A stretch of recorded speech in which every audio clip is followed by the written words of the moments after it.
ประสงค์กับการสื่อสารเล่าขานวิทยุท้องถิ่น 10:30 นาทีพิธีเจริญพระพุทธมนต์สืบชะตาเพื่อความเป็นสิริมงคล 11:29 นาทีพิธีเปิดป้ายสถานีวัดบรรพตสถิตอย่างเป็นทางการ 12 นาฬิกาอิ่มบุญอิ่มต้องกับโรงทานอาหารเลิศรสจากญาติธรรม 13 นาฬิการ่วมพิธีสามีจิกรรมสะเกล้าดำหัวพระสงฆ์ครูบาอาจารย์พระนักแผ่จำนวน 50 รูป 14 นาฬิกาพิเศษกิจกรรมจับสลากมอบของขวัญรางวัลแทนใจให้แก่ญาติโยมขอเชิญคณะศรัทธาท่านผู้ฟังร่วมเป็นเจ้าภาพปัจจัยถวายพระสงฆ์50 รูปรูปละ 1,500 บาทหรือตามเจตนาศรัทธาบริจาคได้ที่ธนาคารกรุงไทยสาขาลำปางชื่อบัญชีกองทุนสนับสนุนการเผยแผ่พระพุทธศาสนาวัดบรรพตสถิตเลขที่บัญชี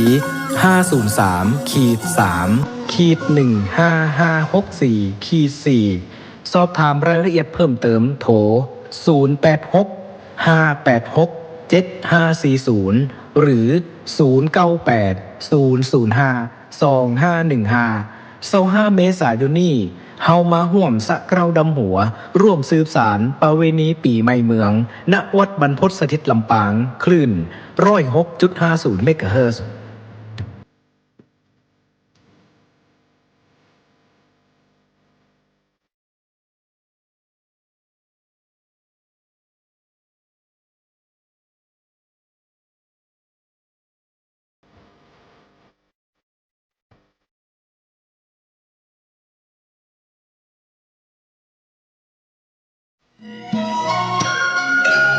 ข่าวสารประการประชาสัมพันธ์ขอเชิญร่วมงานบุญมุทิตาจิตอา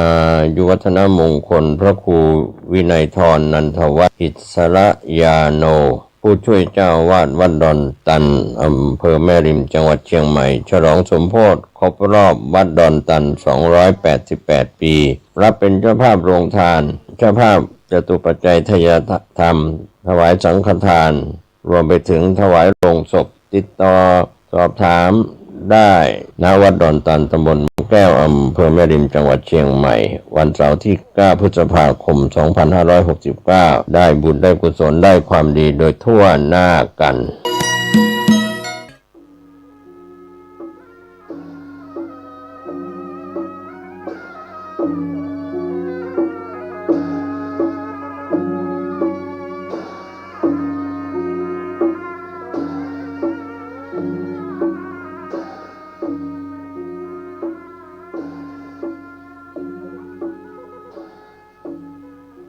ขอความเจริญในธรรมและความผาสุกทางใจจงได้บังเกิดขึ้นกับพ่อแม่พี่น้องท่านสาธุชนคนดีทุกท่านพร้อมกันนี้ขอยกมือ10 นิ้วกราบอาราธนาเอากุลพระแก้วเจ้าทั้ง3บุญศีลบุญทานที่ได้กระทำปั้มเปงในอดีตและทำมาแล้วกำลังทำอยู่ในขณะนี้เชื่อบ้านเชื่อเมืองเชื่อวัดเชื่อวาพระสยามเทวาธิราชกุลพ่อกุลแม่กุลครูบาอาจารย์ผู้ประสิทธิ์ประสาทวิชาความรู้สิ่งศักดิ์สิทธิ์ทั้งหลายอันมีพระบรมธาตุเจ้าโดยสุเทพและครูบาเจ้าศรีวิจัยนักบุญแห่งล้านนาไทยเป็นต้นขอกราบอาราธนาและเชิญชวนมาปกปักรักษาพ่อแม่พี่น้องศรัทธาสันนิบาตตันเข้าเท่าแก่ใหญ่น้อยใจยิงอันเป็นศรัทธาติ่นจองของวัดกุรุอุปถากวัดวาศาสนาป้อนานป้อน้อยป้ออุ้ยแม่อุ้ยป้อเท่าแม่มอนป้อตาแม่ยายลูกเต้าหลานเหลนผู้รับฟังรายการทุกท่านขอเงได้มีความสุขกายและสุขใจเหมือนกันกูคู่กูคนตลอดกาลนานวันนี้ก็เหมือนถึงวันได้มีโอกาสมาพบท่านผู้ฟังทั้งหลายคำบ้านคำจองคำหอคำเฮือนคำที่อยู่ที่นอนเพื่อให้ได้มีโอกาสสดับรับฟังพระธรรมในทางพระพุทธศาสนาเพื่อได้ประพฤติปฏิบัติตัวมีความสุขกายสุขใจต่อไปก่อนที่จะได้ดำเนินรายการนี้ขอเชิญชวน พี่น้องศรัทธานาบุญทั้งหลายไหว้พระเพื่อให้เกิดความเป็นสิริมงคลกับตัวกับครอบครัวว่าพร้อมกันเนอยกมือไหว้ตัวเหียอะระหังสัมมาสัมพุทโธภควาพุทธังภควันตังอภิวาเทมิกราบสวากขาโตภควตาธัมโมธัมมังนัมมัสสามิกราบสุปฏิปันโนภควโตสาวกสังโฆสังฆังนะมามิกราบท่านธรรมยังพุทธัสสะภควโตบุพาภาคณะมะกะลังกะโลมะเสนะโมตัสสะภควโตอะระหะโตสัมมาสัมพุทธัสสะนะโมตัสสะภควโตอะระหะโตสัมมาสัมพุทธัสสะนะโมตัสสะภควโตอะระหะโตสัมมาสัมพุทธัสสะพุทธังสรณังกัจฉามิธัมมังสรณังกัจฉามิสังฆังสรณังกัจฉามิตุติยัมปิพุทธังสรณังกัจฉามิตุติยัมปิธัมมังสรณังกัจฉามิตุติยัมปิสังฆังสรณังกัจฉามิตติยัมปิพุทธังสรณังกัจฉามิตติยัมปิธัมมังสรณังกัจฉามิตติยัมปิสังฆังสรณังกัจฉามิอิติปิโสภะคะวังอะระหังสัมมาสัมพุทโธวิชชาจารณะสัมปันโนสุขโตโลกวิทูอนุตตะโลปุริสะธรรมสารถิสัทธาเทวะมนุษย์สานังพุทโธภควาติสวากขาโตภควตาธัมโมสันติทิโกอาการิโกเอหิปัสสิโกโอปัญญิโกปัจจัตตังเวทิตาโพวินโยหิติสุปฏิปันโนภควโตสาวกสังโฆอุชุปฏิปันโนภควโตสาวกสังโฆญาญะปฏิปันโนภควโตสาวกสังโฆสามิจิปฏิปันโนภควโตสาวกสังโฆญาติตังจัตตาลิปุริสายุคานิอัฏฐาปุริสาปุคลาเอสาภควโตสาวกสังโฆอาหุไนโยปาหุไนโยทักขิไนโยอัญจลิกาลนิโยอนุตตะลังปุญญเขตตังโลกัสสาติกราบหนึ่งกราบสองกราบสามขอขอบคุณกับศรัทธานาบุญทั้งหลายผู้ฟังรายการทุกคนทุกท่านที่ติดตามรายการธรรมะเพื่อประชาชนมีข่าวออกมาว่าศาสนาอื่นที่ไม่ใช่ศาสนาพุทธกำลังถูกเหยียบย่ำกำลังถูกดูแคลนกำลังใส่ร้ายป้ายสีพระพุทธศาสนาที่เขานับถืออยู่แต่ว่าเขาก็บอกกลัวเพราะว่ายังมีพี่น้องวงศาคณาญาติและมีผู้หวังดีรับกระจายเสียงออกกระจายเสียงเกี่ยวกับธรรมะกูเจ้าตลอดวันก็ว่าได้เพียวเมื่อค่ำเมื่อคืนเพื่อให้คนได้ยินได้ฟัง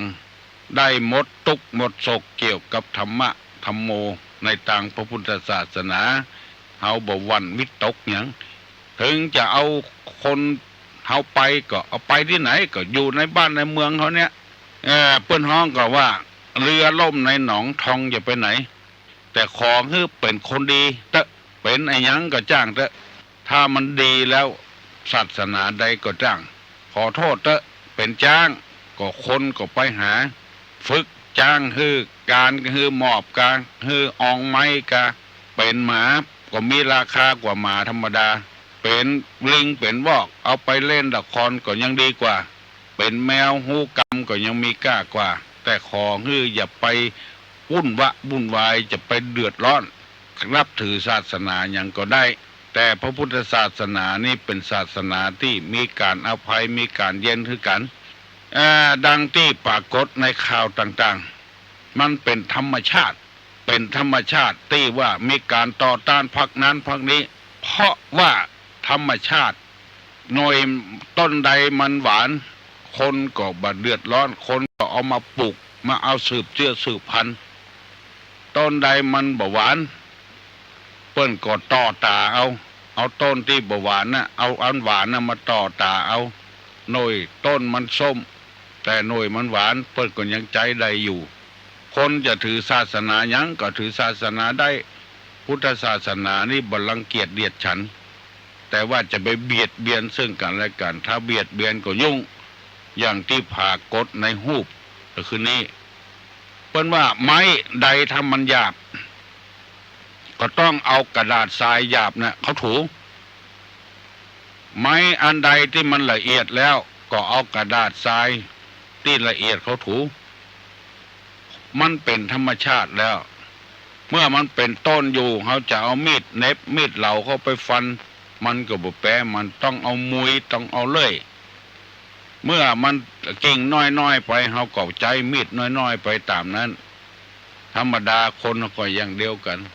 ผู้ดีๆบ่ชอบก็ต้องอย่างนั้นน่ะต้องเผาหุ่นเผาห้างกันเสาะหาเรื่องหาราวใส่กันมูนี้เป็นต้นหมายความว่าไทยนี่รบไม่ขาดเถอะรบอย่างบักขี้ขาดเอกราชจะไม่ให้ใครมาข่มขีในเพลงชาติเพิ่นถึงว่าอย่างนั้นวันนี้ตู้ลุงจะได้นำเอากรรมบะเก่ามาเสนอเพื่อพี่น้อง10 สาวชาวบ้านทั้งหลายฟังเนอะโบราณเปิ้นว่าควายดำลูกเผือกฟันเจือกบะตันควายเผือกลูกดำเป็นกรรมเท่าความหมายความว่าอย่างใดพ่อก็ดำแม่ก็ดำแต่ลูกเกิดมาเป็นเผือกควายเผือกนี่คือควายสีขาวก็บ่ใช่อย่างที่เราหั่นกันถึงวันมีควายดำควายเผือกธรรมชาติสร้างมาอย่างนั้นน่ะมีเมื่อวันมีเมื่อคืนมีดำมีขาวหรือมีเผือกอย่างนั้นกูอย่างธรรมชาติสร้างมามีปัจจัยมีแม่ยิงมีเดือนมีตะวันธรรมชาติสร้างมาอย่างนั้นเพราะฉะนั้นพุทธศาสนาว่าจะไปตั้งวิตกมันถึงมีอย่างนั้นแต่เจนใดเจนเบามาแล้วเป็นธรรมชาติควายดำลูกเผือกควายฟันเชือกบัดตันนี้เปิ้นว่าพ่อก็ดำแม่ก็ดำลูกเกินมาเป็นลูกเผือกฟันเชือกบัดตันนี่หมายความว่ามันเกินตกปีในตวงบรรลอดไปอย่างซะอย่างฟันเชือกนะครับบัดตันเชือกเอามัดควายแล้วก็ควายเผือกลูกดำพ่อก็เผือกแม่ก็เผือกลูกเกิดมาเป็นควายดำอันนี้เป็นกรรมเท่าคือหมายความว่ามันให้ดังเหนียวเข้าหัวเปิ้นเข้าสวนเปิ้นควิดนั่นควิดนี่เอาไปไถนาก็กวนเชือกข้าวหนีข้าวห้องขวาก็ไปทางซ้ายจักเชือกปัดก็ไปทางขวาอยู่กวนเชือกข้าวบ่เข้าในเชือกข้าวหรือบ่อย่างอันก็ขี่ไปก็สอยเอาเข่าต่ำหน้าแข้งปักขี้ในแหล่งปกติควายนี่มันตึงหูเวลาจะขี้นี่ขี้นอกแหล่งพุ่นควายเผือกลูกดำนี่ขี้ในแหล่งสารพัดอย่างมีก็ปัญหาดังเหนียวดังปึกสอนยากอันนี้เป็นกรรมโบราณเป็นว่าควายดำลูกเผือกฟันเชือกบัดตันมันเกินถ้าควายเผือกลูกดำนี่เป็นกรรมเท่าเข้าสวนเปิ้นอย่างเปิ้นมันให้มันซนไล่ควิดไล่อย่างตีเปิ้นอันนี้เอามาแปลเป็นธรรมะได้หันชัดเจนเลยควายดำลูกเผือกฟันเชือกบัดตันนี่หมายความว่าพ่อแม่เป็นคนบดี ตึงป่อตึงแม่เล่นพายกินเหล้าเป็นจูกกับผัวเปิ้นกับเมียเปิ้นขี้ลักขี้จกขี้แมทขี้แซบ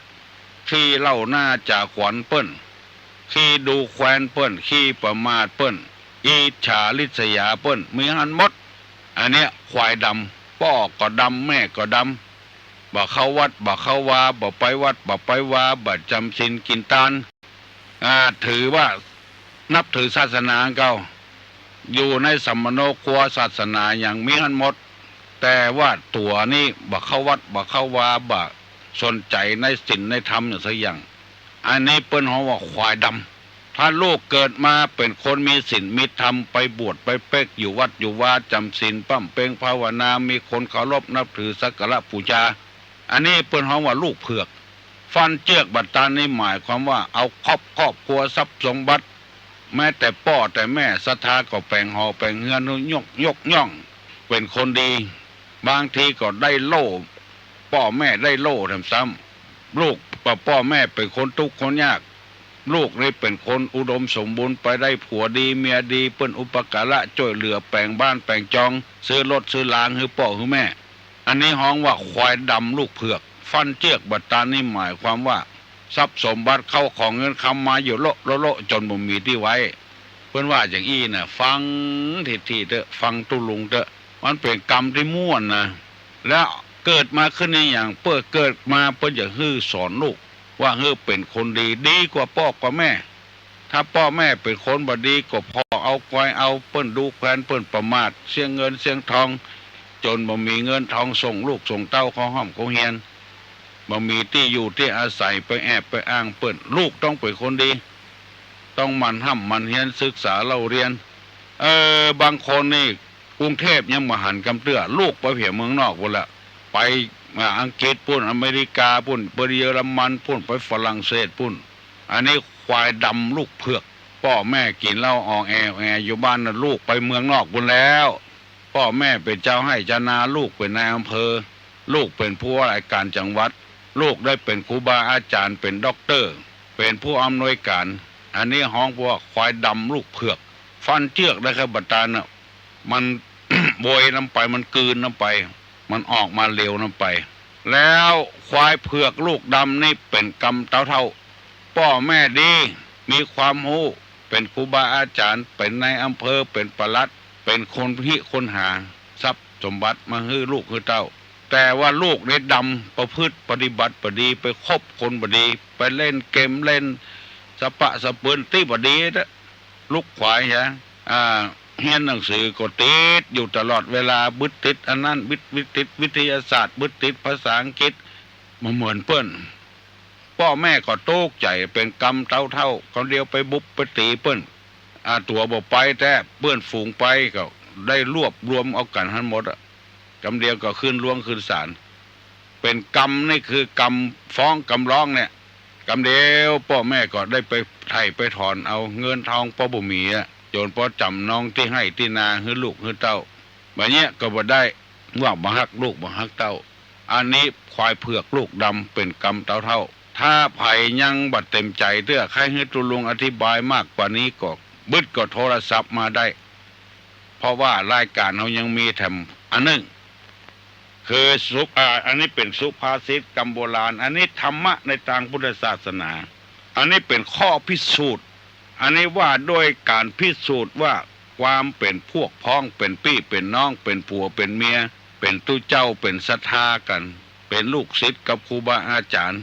อันนี้เป็นข้อพิสูจน์ว่าเป็นผัวแท้กะเมียแท้กะเป็นลูกแท้กะเป็นพ่อแท้แม่แท้กะเป็นครูบาอาจารย์แท้กะเป็นลูกศิษย์แท้กะเป็นนายจ้างแท้กะลูกจ้างแท้กะเป็นเพื่อนเป็นฝูงแท้กะเป็นมิตรแก้วสหายแท้กะเอาอย่างมาเป็นเครื่องพิสูจน์เอาธรรมะเนี่ยเป็นเครื่องพิสูจน์มีอยู่6อย่างเครื่องพิสูจน์หมอยากับคนไข้อย่างเนี้ยอันนี้เป็นเครื่องพิสูจน์มี6ข้อไผ่มีปากกามีสมุดจดไว้เนอะจำไว้เอาสอนลูกสอนหลานครูบาอาจารย์ตั้งบกเป่าบุญก็เกยโทรมาหาตุลุงว่าโจทย์เอาไว้เอาไปสอนลูกศิษย์ลูกหาแต่ว่าสอนก็ว่าสมบัติของผู้นำเนี่ยตั้งแต่พ่อเฮือนแม่เฮือนเป็นต้นไป มี6อย่าง1มีความอดทน2มีความตื่นตัว3มีความขยัน4มีความเอื้อเฟื้อเผื่อแผ่5มีความเอ็นดู6มีความหวังดีวันนี้จะเอาเครื่องพิสูจน์หมายความว่ารสจะดีก็บ่ดีก็ขับไว้ก่อนอย่างหมูเนี้ยมะม่วงจะหวานก็บ่หวานก็ลองจิ้มไว้ก่อนอันนี้เป็นเครื่องพิสูจน์ได้เลยว่าบะขามหวานก็บะขามส้มก็พอเอาที่ต้นที่หากมันก็ถึงหูผลจะดีบ่ดีก็ผลจะเป็นมิตรแก้วสหายคำแต่กับบ่แต่ก็พอเอาสมบัติ6อย่างตุลุงจะเล่าให้ฟัง1เวลามีสมบัติ2เวลามีทรัพย์สินวิบัติ3เวลาเข้ายากหมากแปลงข้อ3นี่นะเวลาเข้ายากหมากแปลง4เวลาสู้รบกับศัตรูเวลาสู้รบกับศัตรู5เวลาอยู่ในราชสำนัก6เวลาอยู่ในป่าช้า6อย่างนี้เป็นเครื่องพิสูจน์ความเป็นพวกพ้องเป็นพี่เป็นน้องเป็นอย่างกันเป็นลูกเป็นพ่อเป็นแม่กัน1เวลามีสมบัติ2เวลามีทรัพย์วิบัติเวลามีทรัพย์วิบัติข้อที่3เวลาเข้ายากหมากแปลงข้อที่4เวลาสู้รบกับศัตรูข้อที่5เวลาอยู่ในราชสำนักข้อที่6เวลาอยู่ในป่าช้า6ข้อนี้เป็นเครื่องพิสูจน์ว่าคนเดี๋ยวฮักกันแต่กาแปลงกันแต่กาชอบกันแต่กาเป็นมิตรเกี่ยวสหายคำกันแต่กาเป็นครูบาอาจารย์แต่กาเป็นลูกเศรษฐีแต่กาเป็นนายจ้างลูกจ้างแต่กาเป็นคนไข้กะแต่กาเป็นพยาบาลเป็นหมอแต่กาเป็นหัวหน้าแต่กาเป็นลูกน้องแต่กาหูด้วยคุณสมบัติ6อย่างว่าไปเวลาเหลือน้อยและตุลุงจะได้แบ่งเวลาอู้กับพี่กับน้องแถมสนทนาปราศัยกันบัดเดี๋ยวนี้จะขอเวลาอธิบายอธิบายให้พี่น้องทั้งหลายฟังว่าเวลามีสมบัติเนี่ยหมายความว่าจะได้ข้อ1อันนี้ก็พอจะหูกันแล้วคนที่เข้าใจคนใหญ่แล้วบ่ต้องไปสอนจิหิมันจรไปสอนมันเต้นเวลานี้เวลามั่งมีสีสุขนี่มีกับพี่กับน้องมีสมบัตินี่นะมีกับเพื่อนป้องมีกับฝูงไผก็หูจักประตกประเสียงเวลามีทรัพย์สมบัตินี่ไผก็มาตอมดังที่ตุกลุงเคยเสนอไปว่าเมื่อบ่ถูกหวยนี่มีไผหูจักพอถูกหวยโรยเงินมาหน่อยมีกับเพื่อนกับฝูงมีกับคนมาขอมีเป็นเพื่อนเป็นฝูงเป็นพี่เป็นน้องกันละนั้นหลานข้าโลกวัดนั้นวัดนี้เปิ้นสอนดีข้าก็เคยไปอยู่แล้วรู้วัดนั้นวัดนี้ที่เขาว่านิมนต์ทุเจ้าวัดนั้นไปอยู่วัดแถมวัดหนึ่งเขาว่าดีกว่าทุเจ้าเหล่านี้ก็บ่ฮู้ด้วยนะมันค่ายมันดีเหลือขนาดนะคือตี้มันดีค่ายมันดีหมายความว่าโปรโมเตอร์มันดีค่ายมันดีเหมือนกับนักมวยนะออกจากค่ายนั้นมาค่ายนี้มาแล้วก็มั่นใจแล้วว่าอันลองวัดใดที่มันบดีบดักนะบอกอู้เห็นเลยว่าเคยได้อยู่วัดนั้นวัดนี้มาเพราะว่าค่ายมันบดีสำนักมันบดีออกจากสำนักดีๆมาแล้วก็ดีไปแล้วแต่คนเนี่ยหมูเด้อเวลามีทรัพย์สมบัตินี่มีกะปี้กับน้องกำบะเก่าพูดว่าเวลามีเก้าป้า10ป้าเวลาตกถอยจ้านะคนหนึ่งก็หายไปไผบ่มาใกล้บ่มาไกลเพราะอันอย่างเพราะตุลุงหูศึกษาด้วยตนเองเวลาเมื่อเอาตุ้ยปีดีงามนี่มีก็ลูกก็หลานมีก็ลูกศิษย์ลูกหาเวลาพร้อมก็ล่องกล้องอย่างเงี้ยบ่ค่อยมีละลูกศิษย์ลูกหาคล้ายๆกับว่าเป็นตี้บุอุ่นใจละเปิ้งบ่ได้เมินละตุลุงนี่เปิ้งบ่ได้เมินแล้วก็เลยไปติดกับลูกศิษย์ลูกหาอย่างอื่นอันนี้เป็นต้นหูตัวเก่ามันเป็นความจริงแต่เนอะพี่น้องทั้งหลายเวลาเป็นดีนี่ทั้งใดก็เป็นแม่ป้าหมดเป็นน้าเป็นอาไปหมดเวลาตกถอยจ้าหน้าคนหนึ่งก็หายไปปี้ก็หายน้องก็หายบ่มีไผคบหาสมาคมกับ บ่มีไผไปลื่นไปเกยกับพิสูจน์ได้เลยว่าคนคนนี้อย่าไปคบบ่ใจป่อแต่บ่ใจแม่แต่บ่ใจคนจริงใจกับเฮาเวลาเฮาบ่มีทรัพย์สมบัตินี่ เขาก็เฉยไว้เนี่ยเตอะบอกไปว่าอย่างให้เขาหูใจละอ๋อคนนี้ละแต่ก่อนเคยมาเปิ่งปะอาศัยเคยมาทำบุญทำทานในวัดมาเดียวนี้โหนิสัยละเป็นอย่างนี้พี่น้องทั้งหลายก็เหมือนกันคือเข้าใจเอาเนี่ยเป็นเครื่องพิสูจน์ที่เขาพิสูจน์คนกินเหล้าเมาเหล้ากามีเครื่องวัดความแอลกอฮอล์ก็เฮยอย่างนั้นเป็นเครื่องพิสูจน์เป็นเครื่องวัดเครื่องตวงเอามีกี่กิโลกดย่ำตาจั่งหูทันทีตอนตาจั่งมันเบาไปแสดงว่าน้ำหนักมันลดไปตาจั่งมันขึ้นแสดงว่าน้ำหนักมันขึ้นคนที่จะดีบ่ดีกับเอานะพิสูจน์เอาได้อย่างอี้เป็นพระหมอกพระหมานคนใดเสมอต้นเสมอปลายนี่ก็ยังชื่อว่าเป็นเพื่อนเป็นฝูงกันได้อยู่อันนี้เวลามีทรัพย์สมบัติเป็นข้อหนึ่งอธิบายให้พี่น้องทั้งหลายเนี่ยจะได้จะให้มันแจ่มแจ้งแถมกึดใจเอาคนเดียวเมื่อเอามั่งมีสิสุขมีทรัพย์สมบัติมีหน้ามีตามีคนมากู้นมาเกยพอเอาเสื่อมจากทรัพย์สมบัติแล้วก็หายแซบหายสอยละจะหูได้อย่างเงี้ยสองข้อรวมกันเนอะเวลามีทรัพย์สมบัติและเวลาวิบัตินี่ก็คือหมายความว่าล้มละลายวิบัตินี่นะเวลาเขาตกทุกข์ได้ยากนะเวลาตกถอยจ้านะคนหนึ่งก็หายไปอธิบายกันสองข้อรวมกันเวลามีทรัพย์สมบัติกับเวลามีวิบัติมีทรัพย์วิบัติเมื่อมีมั่งมี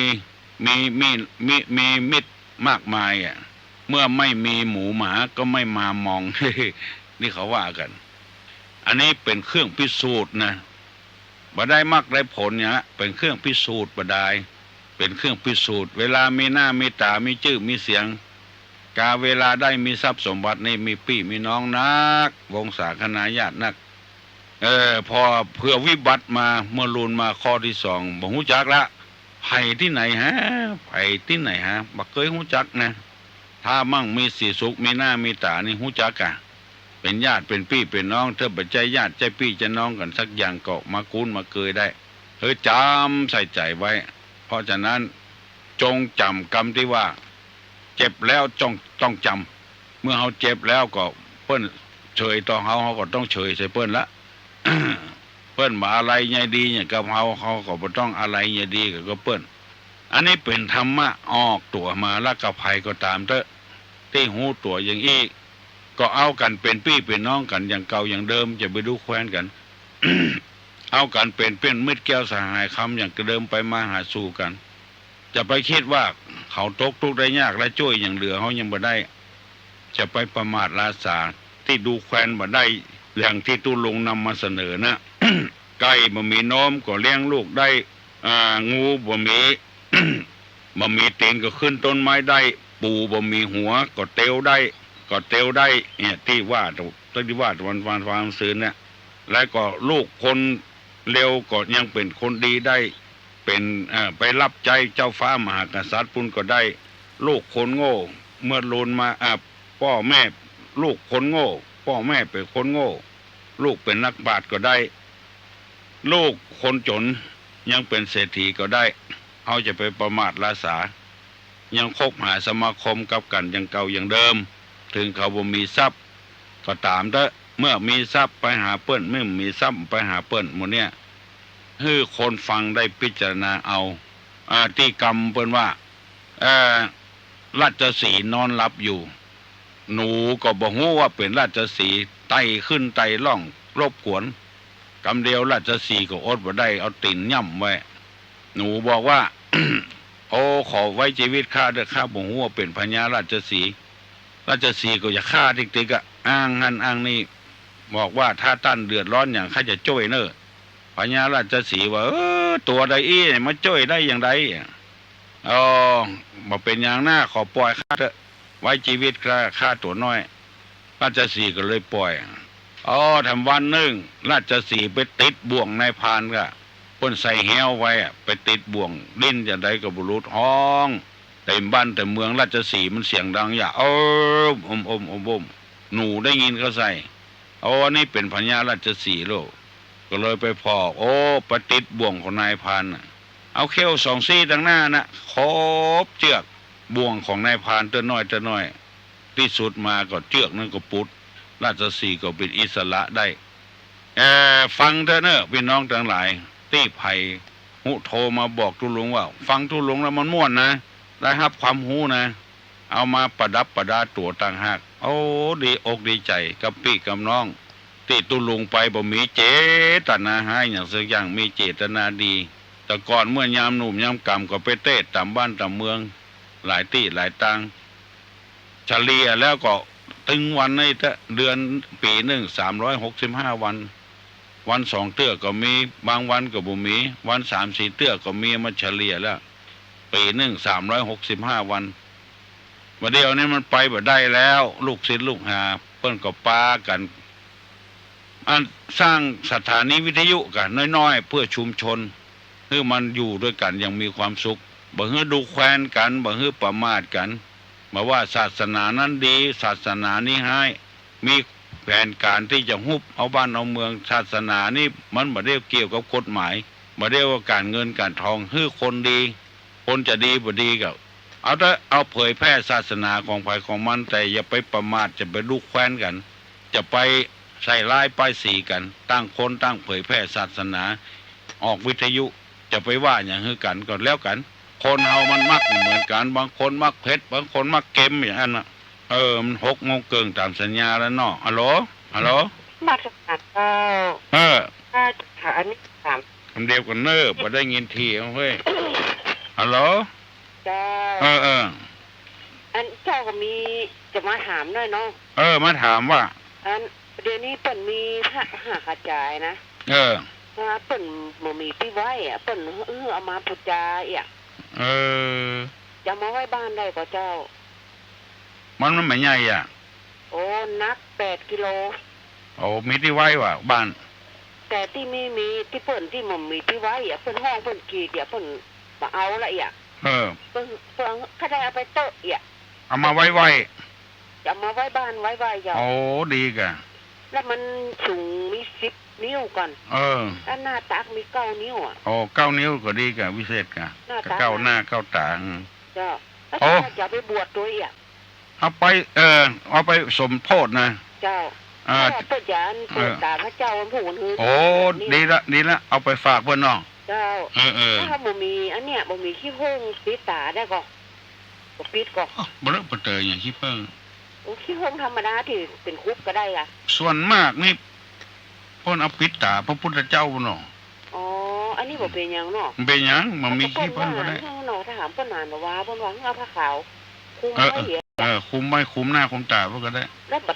ตานี่บ่ต้องขี้ผึ้งติดก็ได้บัดนี้ก็ได้เจ้าบัดนี้ก็ได้มันขี้ผึ้งติดนั้นส่วนมากที่หันนั้นเพื่อติดพระพุทธรูปพุ่นเจ้าก่อนที่จะตรัสรู้น่ะมีลูกสาวของพญามารมานั่นเพิ่นน่ะมารบกวนเพิ่นน่ะแล้วก็เพิ่นก็รับตาเหี่ยวขี้ผึ้งติดหน้าที่ตาเนี่ยก็เนาะเป็นธรรมเนียมบ่ได้มันเป็นหินศิลาแรงอ่ะโอ้จั่นเหมาะกะเนาะถ้าเพิ่นก็ว่าเจ้าของเก่าเพิ่นว่านะเพราะว่าเตะมันนักมันจุ่มมันเย็นอยู่นี่นะโอ้เย็นกะหินนั่นเย็นเนาะถ้าห้องเพิ่นนี่มันต้องมีกับผ้ากับหัวห้องผ้าเพิ่นน่ะมันลุงลังมันว่าเอี่ยเอาไว้เถอะเนอะเอามาไว้เนี่ยสัจจะอธิษฐานก่อนที่จะเอามาก็ขอยกมือไหว้ขอไปไว้เป็นสิริมงคลกับบ้านกับจองเนอะเนี่ยแล้วไปฝากที่วัดเนาะเพิ่นจะสมโพธิเพิ่นจะบวชแล้วก็เอามาเลยเอามาเนาะอันนี้เอามาแต่ว่านี่นะเขาว่าขอนิมนต์เพิ่นมาอยู่เด้เอาน้ำล้างเนี่ยเนอะเจ็ดถูเพิ่นเนี่ยเอาน้ำส้มปล่อยเนาะค่ะมนต์กับฝุ่นอ่ะดีละเนาะครับดีเนาะโชคดีเนอะพระสัตว์พระเจ้าดีแล้วเอามาไว้เถอะสังกัดจ่ายแต่ก่อนมันงามไปไหนไม่ยิงหุมมารู้ตั้งปฏิบัติธรรมเนี่ยก็เลยแปลงตัวเป็นขี้ปุ่มใหญ่เหี้ยก็เลยมีไผใกล้ไปไก่เนี่ยไม่ยิงก็ได้นะเวลาเปิ้นงามนี่ไปติดเปิ้นเวลาเปิ้นบ่งามนี่มันไปใกล้ไปไก่หมดละเนี่ยเวลามีทรัพย์สมบัติเนี่ยฮัลโหลดีกะได้ยินแล้วหรอติดแล้วเจ้าได้ยินละที่จำได้ยินได้สายเจ้าตุลุงตุลุงอันเล่าเรื่องอันราชสีกับหนูนี่เมื่อจะไปรอพ่อแม่กับเสเราฟัง จำได้อยู่เจ้าก็เลยจำกำพ่อแม่เล่ากำโบราณนี่นับถือไว้ดีเนาะเจ้าคือว่าเป็นว่าคนล้มอย่าข้ามงั้นเอานั่นน่ะทำนองนั่นน่ะคนล้มอย่าไปข้ามเจ้าคนตุกบดีดูถูกเปิ้นเนาะคนรวยกับดีอิจฉาเปิ้นต้องคือคติว่ากรรมไผบุญมันเนาะเหมือนกันเจ้าก็เลยจำกันเนี่ยเจ้าเอาเป็นคติเตือนใจเจ้าอยู่เจ้านะครับเจ้าทางตัวลุงเราเรื่องลูกเรื่องพ่อเรื่องแม่ด้วยน้ำเรื่องข่าวนั้นถูกโง่แล้วเจ้ามันจึงมีแต่หายหมดเป็นกรรมเท่าเนาะเจ้าฟันเจือกบดตันเจ้ามันจึงมีรู้ไหมว่าอดีตหรือว่าปัจจุบันเนาะเนาะซึ่งมีเหมือนมาตั้งแต่อดีตแล้วหรอกก็มาอันเขาไปได้สืบกรรมเพิ่นอยู่แล้วเนาะเจ้าแต่ว่าเขาท่านได้ยินนะก็ปรับปรุงอย่างเจ้าเขาจำกรรมโบราณจำกรรมพระเจ้าเพิ่นสอนเพิ่นสั่งเขามาเตือนใจเขาเตือนลูกเตือนหลานเนาะไปหาพี่หาน้องก็อย่าไปหาคนรวยอย่างเดียวเจ้ามันเขาทุกข์เรื่องเฮายากเรื่องเฮาก็ไปหากันเจ้าเอาถือเป็นพี่เป็นน้องอยู่เจ้าเวลามีอย่างเขาเพื่อเรือกันได้ก็เพื่อเรือโอ้ช่วยกันไปอ่ะกันพอดีรังเกียจรังงอกันเนาะโอ้เป็นเนี้ยอย่างอยู่มันมีความสุขเนาะงอสักกันเนี่ยถ้าใครทำได้อีกกูครอบครัวนะมันก็ดีเนาะตุลุงน่ากะก็ใครมันเป็นกูครอบครัวมันเป็นไปไม่ได้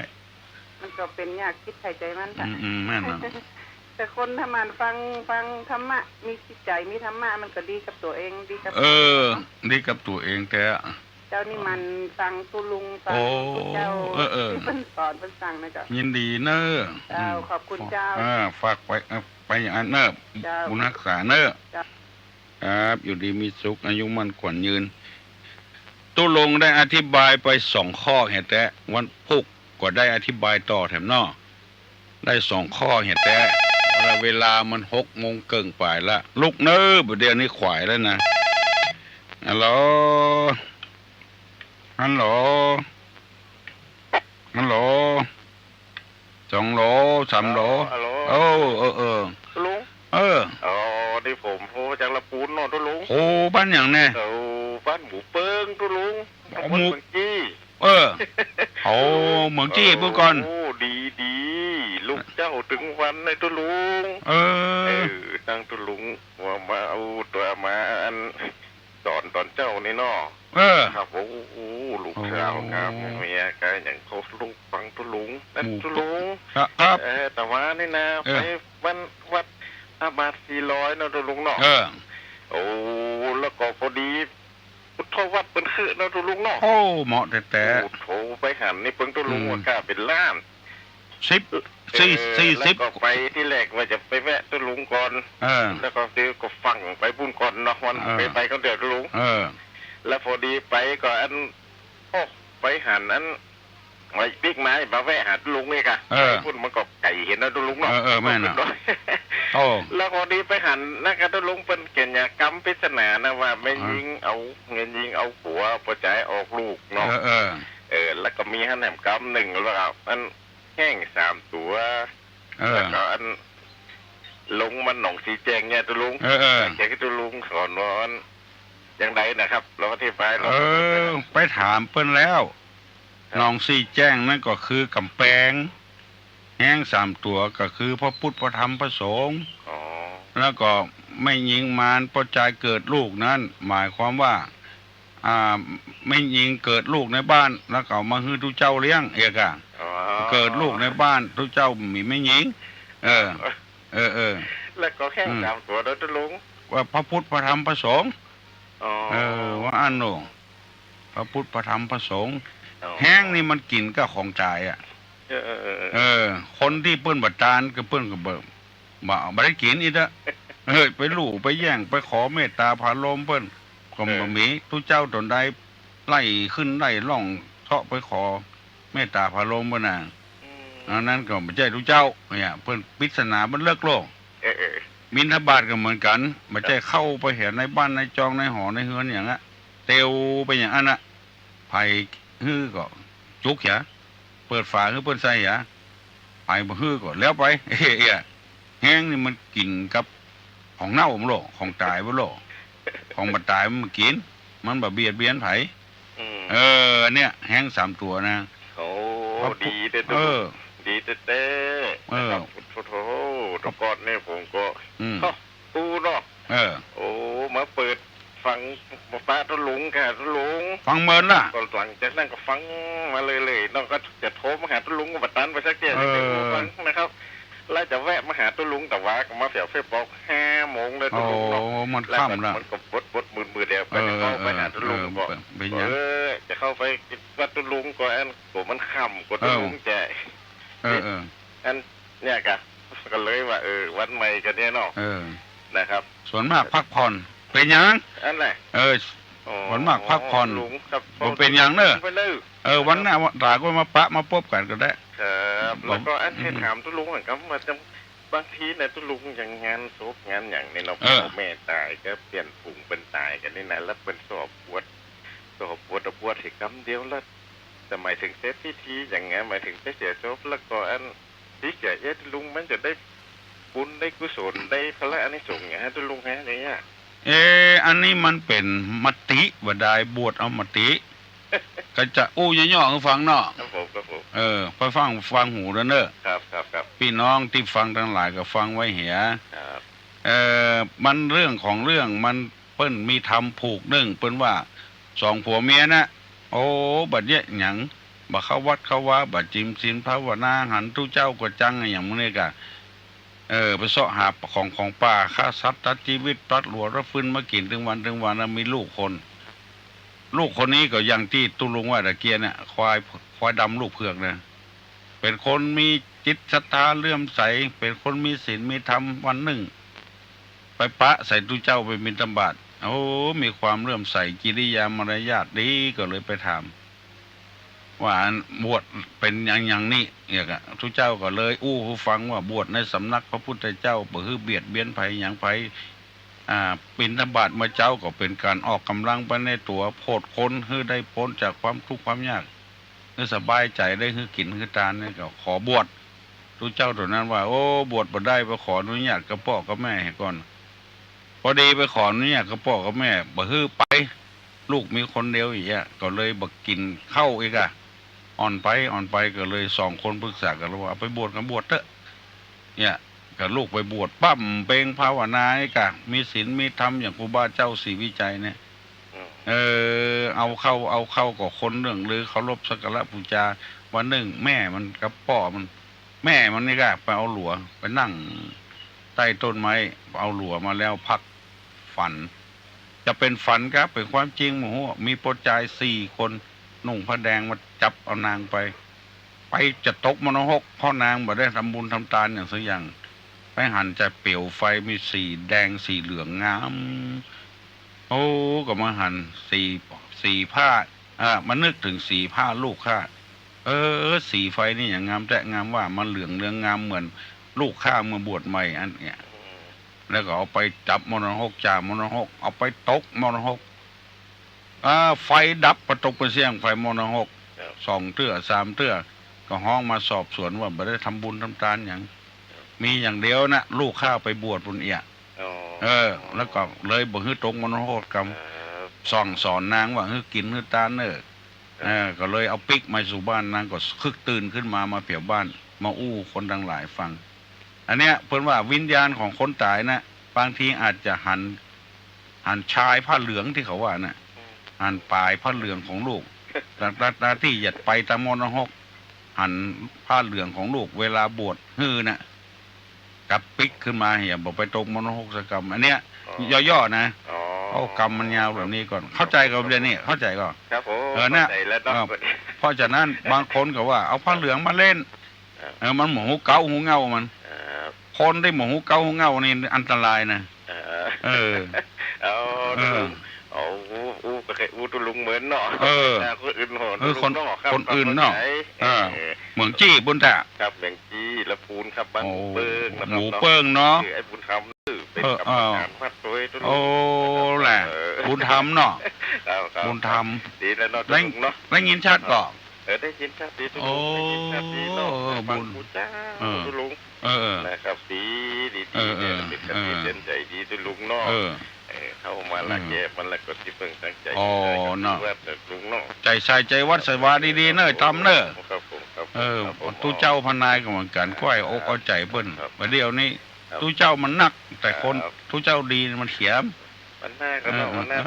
ปแม่หาลุงเป็นอย่างบุญรักษาเนอะโอ้ครับผมปนมัสการครับดีแต่เว้ยโอ้ใจดีใจมากปากดีมีคนฟังตั้งหมู่เปิ้งปุ้นตั้งปัดเมืองจี้ปุ้นตั้งปุ้นเป็นยองอะไรจะเปิ้นอูยองคนเมืองตู้ลงได้อธิบาย2 ข้อแห่แต่เนาะฝากฝังไว้ได้ทำวันพุกนี่ก็ยังมีโอกาสอยู่มาพบกันตลอดเวลาช่วงระยะเวลาเนี้ยภัยจะมีปัญหาอย่างป้องกับอกกับใจอย่างที่ไอ้บุญธรรมเปิ้นถามมาเนี่ยถูกต้องแล้วคนที่บ่หูบ่ได้มันอันตรายเอาผ้าเหลืองไปเล่นบางทีตู้เจ้าก็ว่าเหมือนกันนะตู้เจ้าที่บ่หูเรื่องหูราวเนี่ยเอาผ้าเหลืองไปเล่นเนี่ยบ่ได้คำเดียวเห็นแต่บทนี่หยังมันเป็นศาสนพิธีกรรมของเฮาที่ได้ทำกันเอามาทำกันมาบางทีก็บ่หูเรื่องหูราวเกิดแต่บวชไปเลย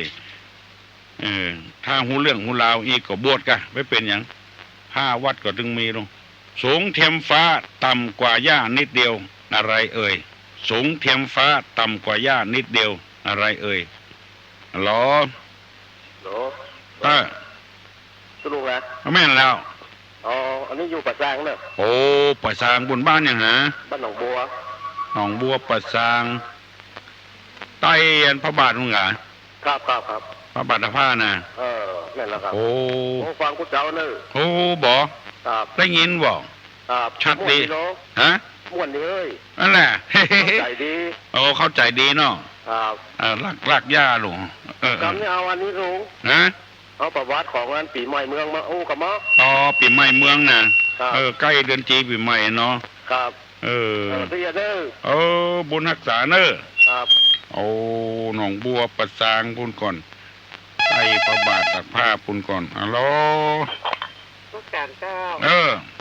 ต่อปัญหาตู้ลงแหละเจ้าไอ้ยังดอยมันก็ดอยเ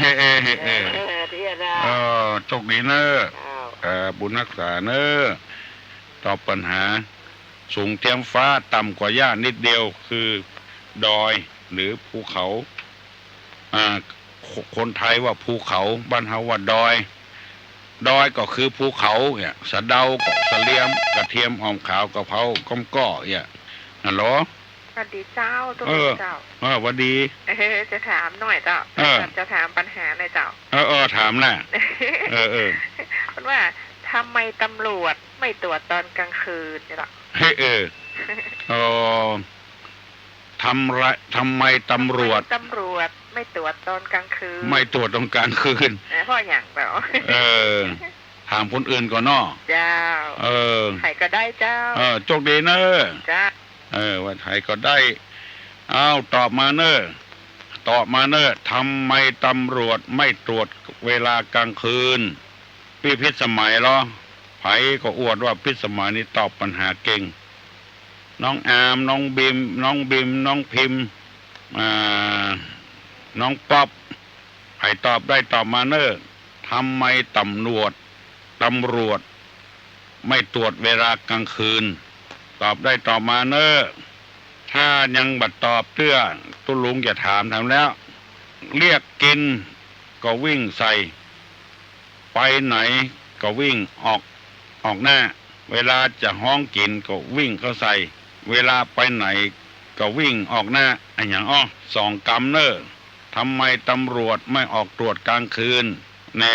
เวลาจะกินวิ่งเข้าใส่เวลาจะไปไหนก็วิ่งออกหน้าอันอย่าง2 ปัญหาก็เนอะดักปิ้งเฮ้ยต้องปัญหาแล้วไผจะถามอย่างตู้ลุงถา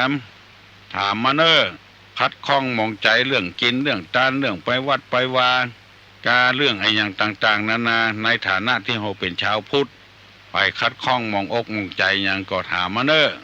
กำเดียวจะแล้วล่ะแผ่วหมูเปิ้งปุ่นวันนี้แผ่วเมืองจี้ปุ่นแผ่วประสางปุ่นวันนี้ใกล้ๆในว่าอย่าใดทำไมตำรวจไม่ออกตรวจกลางคืนเวลาจะกินวิ่งใส่เวลาไปไหนนำหน้าง่ายมันจะตายดักปิ้งเฮ้ย121 058 จะไปลืมกด053เลย121 058ฮัลโหลฮัลโหลโอ้ดักก้อยไปเฮ้ยโอ้ปนหันครับลำคาญเนาะไผ่บโทรมาเนาะหน้ากะเอาแม่นละลูกควายถ้าได้ก็ได้เนาะอันนี้ก็เอาอย่างควายที่สุดก็5 โมงกันเลยกว่านั้นไปนอนได้แล้วคนเท่าเนาะปัดก็ขัด แม่น่ะที่นี่ใส่กับปอมมันเอาธรรมะมาใจกับปอมมันเรียกที่เขาว่าพิจารณาเนืองๆว่าเวลาล่วงไปบัดนี้เราทำอะไรอยู่มาได้เนี่ยอย่างกว่านี้ฮะกับใบ10เหมือนกันนั้น1 เก่า1 ใหม่มันก็เท่าเดียวกันนะซื้อของก็ได้เท่าเดียวกันเขาน้องไปพอเอาใบใหม่ใบเก่าบอกให้พอมันเลยก็เป็นอย่างนั้นไปเนี่ยค่านิยมครับคืนนี้ฝนมันตกมันให้รับม่วนรับเพื่อนตัวมันฝนตกมันเย็นนะเนาะบนนักษานะบนหนานอยู่ดีมีสุขยกมันขวัญเงินให้มาก็ขึ้นมีโชคมีลาภถูกยินดีเนอะเอาละเนาะพอออกไม่ออกพี่น้องทั้งหลายกระปนหนานเมินไปหน่อยเอาทำเอาก็เอาหรอเจ้าการนมัสการเจ้าตุลงอันข้าเจ้าใครหูนะเจ้าว่าที่ตุลงเรื่องบวชเนรบวชพระน่ะโอ้ว่าเพิ่นจะบวชเมื่อใดอะเจ้าเพิ่นจะบวชวันที่เอากำเดียวกันเนอะเฮ้ยเดือนเมษายนก่อนนะเจ้าเมษาวันที่เท่าไหร่เจ้าวันเมษาวันที่20ไปถึงวันที่5วันที่20วันที่20เมษาไม่ถึงที่5พฤษภามันน่ะ5พฤษภาวันน่ะแล้วปีใหม่แล้วก่อนแล้วปีใหม่ถ้าใครเป็นเจ้าภาพเน้นองค์ละ800ตู้เจ้า1,200ผ้าอุปสมบทก็1,300แล้วก็ผ้าเน้นก็500 บาท100ชุด100หมอน100ผ้าตู้100สุขภัณฑ์ผ้าอาบน้ำฝนก็50อีกอย่าเลี้ยงตู้เลี้ยงเจ้าทำเป็นเจ้าภาพได้อยู่เป็นเจ้าภาพวัดดอนแก้วเนี่ยวัดดอนแก้วหน้ากล่องพันสตางค์นะไม่ใช่ว่าตัวหลุมมันเป็นตำบลเดียวกันเนี่ยอันเขามอบงานคือเปิ่นเป็นประธานหน่วยอบรมประชาชนประจำตำบลแล้วก็ทุลุงก็ได้ไปช่วยเหมือนกันนะแล้วไปเป็นอุปชาประเชิญที่หันหมดวันที่20ไปติดต่อที่วัดดอนแก้ววัดทุลุงนี่ก็ได้เนอะในตำบลดอนแก้วนี่ได้กูวัดมีใบอนุโมทนาให้ตัวหอมเท่าใดหอมผ้าอย่างเกี่ยวกับอันอย่างก็มีใบอนุโมทนาทุกกูใบจะมีชื่อของทุลุงตัวถ้าวันนี้เขาจะไปเคยนี่จะไปคนจะจะไปหอมที่วัดตุลุงได้หรือเปล่าตอนเช้านี่ตุลุงจะไปองยาให้กำนะจะสร้างสักกี่โมงตั้งบ่าย3ลงไปเลยเนาะ3 4 5 6นี่อยู่เพื่อเขียนเมื่อเช้าบนถ้ามาอังกับมาวันเสาร์วันพุธก็ได้วันเสาร์นี่อยู่ตอนเช้าเลยวันเสาร์วันเสาร์วันค่ำอยู่วันเสาร์นี่มีอยู่เฮ้ยไปสวดมนต์กันจะเป็นวันติดวันเมื่อเช้านี่อยู่แล้วจะลวดเอาผ้าไปบริจาคยินดีเนอะตะกี้ก็ลืมประกาศไปว่าที่วันติดเหรอเจ้าเนาะวันติดตุลุงอยู่นะจ๊ะวันติดนี่อยู่ถึงมาเช้าถึงมาบ่าย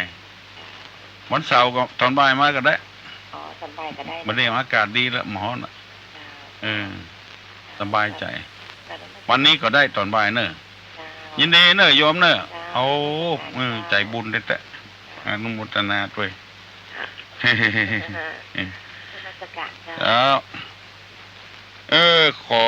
ขอบคุณยินดีกับพ่อแม่พี่น้องกูคนอายุมันขวัญยืนฮัลโหล อันที่หอมผ้าหอมผ้าที่ปนอูไปแต่กี้นะเจ้าตั้งแต่100ตั้งแต่200ขึ้นไปก็ได้กับเจ้าโอ้ต่อใดก็ได้50 บาท100 200จะเป็นผ้าก็ได้บ่เป็นอะไรยังก็ได้จะเป็นผ้าอย่างไรก็ได้นะเจ้าแล้วเฮาหลายก็ได้ก็เจ้าฮะบาทนี่100อีกแล้วจะเป็นบ่ได้ก็เจ้าบาทก็เจ้าชุดก็100ชุดก็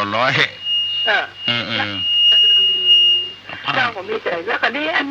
ถ้าเขาจะหอมสตางค์ไปหาเนี่ยไปอย่างใดเจ้าถ้าตั๋วเขาไปบ่ได้เจ้าเขาไปทางไปรษณีย์ได้ก็เจ้าไปรษณีย์เจ้าบอกชื่อบอกนามสกุลหมดเนาะจะมาหอมที่วัดดอนแก้วกับวัดตุลุงเอาวัดตุลุงก็ได้กันวัดโสพนารามเจ้าเดี๋ยวแล้วเจ้าจะคำเดียวเจ้าวัดโสพนารามแล้ววัดโสพนารามนี่เจ้าว่าแล้วเนาะแล้วก็อันว่าอย่างเห็นต่อไปเจ้าก็เลขที่153หมู่3วัดโสพนารามต่อดอนแก้วแม่ริมจอเชียงใหม่แม่ริมจอเชียงใหม่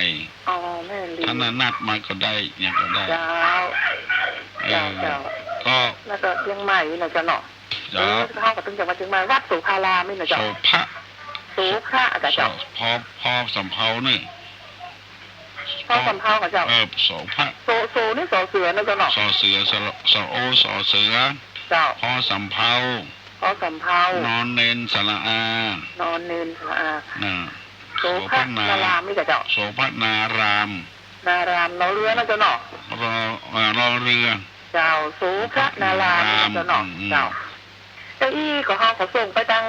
เขียนไปทางซองไปรษณีย์เอาสตางค์สอดไปก็ได้นะเจ้าเนาะสตางค์สอดไปก็ได้ไปรษณีย์ก็ได้เจ้าเขาต้องเอาตังค์ใส่ที่ซองก็หาเจ้าตุลุงเจ้าส่วนมากนี่ต้องเอาวัน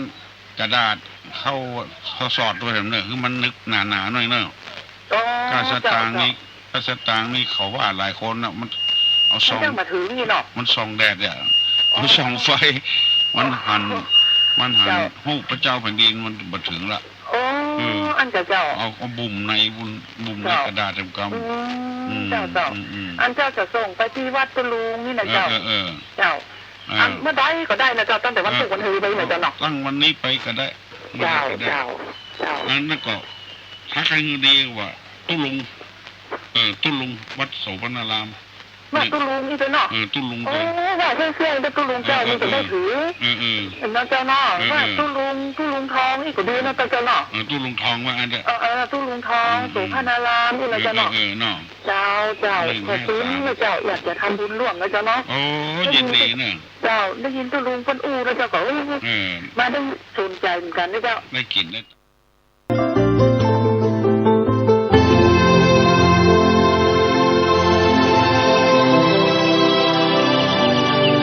วันนี้เป็นวันพระขอเรียนเชิญพุทธศาสนิกชนทุกท่านมากลั่นจิตให้ใสกลั่นใจให้เป็นบุญด้วยการให้ทานรักษาศีลและเจริญจิตภาวนาน้อมจิตให้เข้าถึงพระรัตนตรัย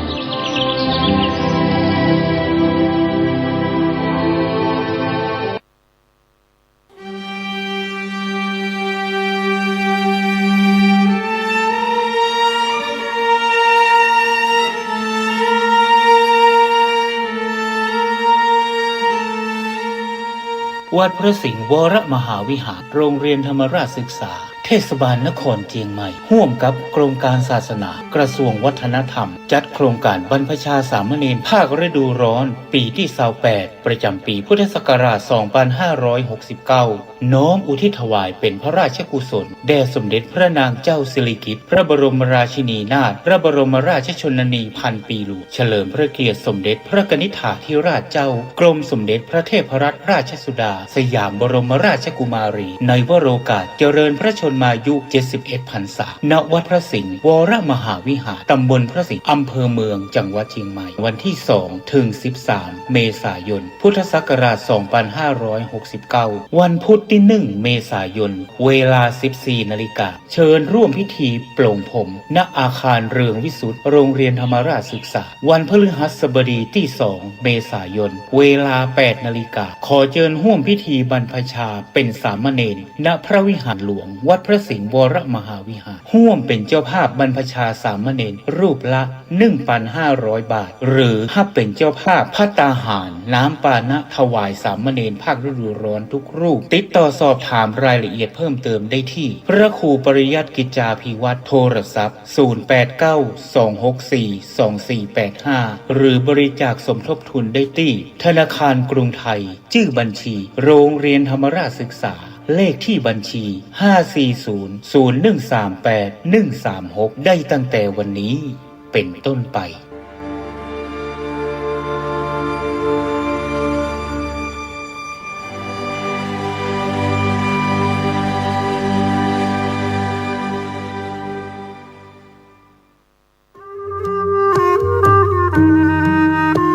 ขอเชิญร่วมอนุโมทนาบุญใหญ่กับก้าวสำคัญของการเผยแพร่ธรรมะสู่ชุมชนสถานีวิทยุเครือข่ายคลื่นสีขาวเพื่อชาวประชาวัดบรรพตสถิตจังหวัดลำปางได้จะตั้งสถานีวิทยุคลื่น FM 106.50 เมกะเฮิรตซ์ณวัดบรรพตสถิตตำบลพระบาทอำเภอเมืองจังหวัดลำปางเพื่อเป็นกระบอกเสียงแห่งธรรมข่าวสารงานบุญและสนับสนุนกิจการคณะสงฆ์มาตั้งแต่วันที่มีนาคม 2569 บัดนี้ถึงเวลาอันเป็นมงคลขอเชิญร่วมงานทำบุญเปิดสถานีวิทยุวัดบรรพตสถิตและพิธีสามีจิกรรมสุมาคารวะสะเกล้าดำหัวครูบาอาจารย์พระนักเผยแผ่เครือข่ายคลื่นสีขาวประจำปี 2569 พบกันในวันเสาร์ที่ 25 เมษายน 2569 นี้เวลา 8 นาฬิกาประกอบพิธีสวดถอนตามโบราณประเพณี 9 นาฬิกา 30 นาทีร่วมฟังเวทีเสวนาธรรมพระสงฆ์กับการสื่อสารเล่าขานวิทยุท้องถิ่น 10 นาฬิกา 30 นาทีพิธีเจริญพระพุทธมนต์สืบชะตาเพื่อความเป็นสิริมงคล 11 นาฬิกา 29 นาทีพิธีเปิดป้ายสถานีวัดบรรพตสถิตอย่างเป็นทางการ 12 นาฬิกาอิ่มบุญอิ่มต้องกับโรงทานอาหารเลิศรสจากญาติธรรม 13 นาฬิการ่วมพิธีสามีจิกรรมสะเกล้าดำหัวพระสงฆ์ครูบาอาจารย์พระนักเผยแผ่จำนวน 50 รูป 14 นาฬิกาพิเศษกิจกรรมจับสลากมอบของขวัญรางวัลแทนใจให้แก่ญาติโยมขอเชิญคณะศรัทธาท่านผู้ฟังร่วมเป็นเจ้าภาพปัจจัยถวายพระสงฆ์50 รูปละ 1,500 บาทหรือตามเจตนาศรัทธาบริจาคได้ที่ธนาคารกรุงไทยสาขาลำปางชื่อบัญชีกองทุนสนับสนุนการเผยแผ่พระพุทธศาสนาวัดบรรพตสถิตเลขที่บัญชี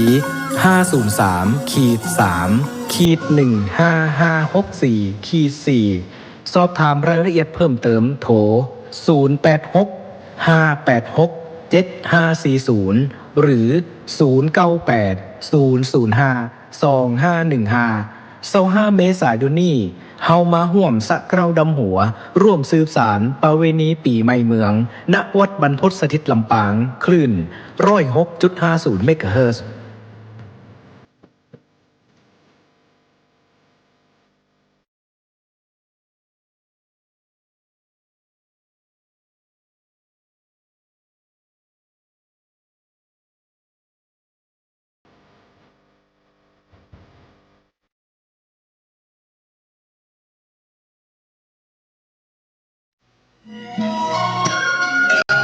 ข่าวสารประการประชาสัมพันธ์ขอเชิญร่วมงานบุญมุทิตาจิตอา